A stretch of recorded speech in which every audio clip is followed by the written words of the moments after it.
الفئات مختلفة طبعا التي شملت بالقطاع الأراضي.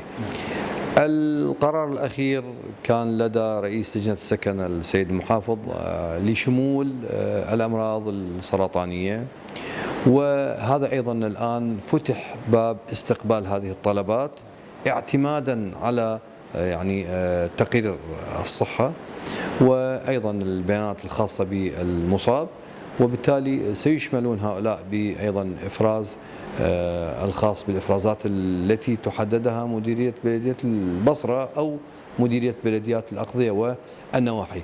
فهي أيضا خطوة مباركة لأن يشملون هؤلاء بهذا التخصيصات.